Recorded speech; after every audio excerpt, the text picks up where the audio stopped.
Assalamualaikum warahmatullahi wabarakatuh. Yang saya cintai rekan-rekan dari media. Jadi tadi kami baru saja menyelesaikan rapat lintas sektoral untuk persiapan pengamanan malam Natal dan Tahun Baru. Kemudian pelaksanaannya mungkin akan kita laksanakan mulai tanggal 23 atau 24 sampai dengan tanggal 3 Januari. Kemudian hal yang menjadi perhatian kita saat ini tentunya yang pertama adalah ibadah untuk rekan-rekan kita yang beragama Kristen dan Nasrani. Yang kedua adalah pengamanan di lokasi-lokasi wisata.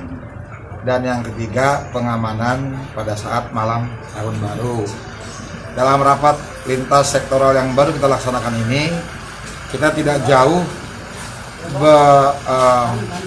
menggunakan referensi instruksi Mendagri nomor 66 tahun 2021 yang dijawantahkan dalam peraturan wali kota nomor 20 tahun 2021. Ada hal yang menarik yang mungkin sedikit berbeda dengan tahun sebelumnya.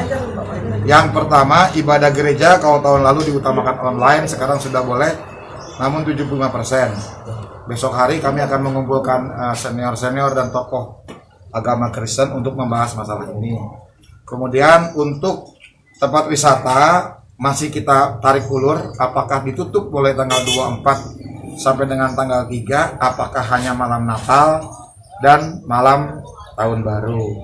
Yang jelas untuk malam Tahun Baru, saya minta kepada seluruh masyarakat Kota Palembang, terutama pelaksana usaha restoran dan kegiatan klub malam, tidak ada perayaan pergantian tahun atau old and new.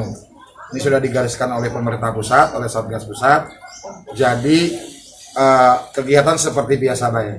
Ya, kemudian untuk jembatan Ampera juga pada kesempatan yang baik ini saya meminta maaf kepada warga Kota Palembang. Mungkin jembatan Ampera akan kita tutup mulai pukul 21.00 sampai dini hari. Tapi itu semua masih dalam pembahasan, akan tarik ulur ya. Bagaimana pelaksanaannya nanti akan kita selalu update untuk perkembangan pengamanan malam Tahun Baru. Yang jelas, saya meminta laksanakan Tahun Baru di rumah masing-masing dengan berdoa, berintrospeksi diri, jauhkan hal-hal yang berbau kerumunan ya atau petasan dan lain-lain. Bang, untuk pengetatannya sendiri gimana Bang? Kalau dari kepolisian? Untuk penyekatan, kami mendapat kabar 2 hari yang lalu dari Kementerian Perhubungan dengan Permen nomor 109 tahun 2021.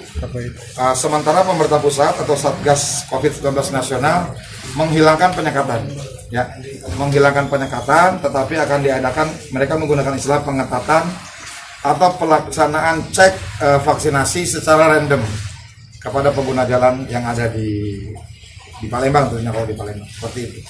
Adakah pos-pos khusus Bang? Ya.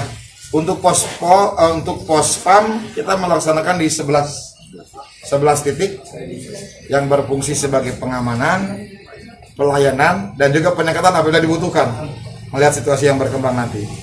Yang pos besar tentu saja di Air Mancur, di Simpang DPR, kemudian di mall, ada beberapa di mall, kemudian di Talang Jambe, Nilakandi, perbatasan Pelaju dan sebagainya. Jangan lupa subscribe, share, komen, dan like ya.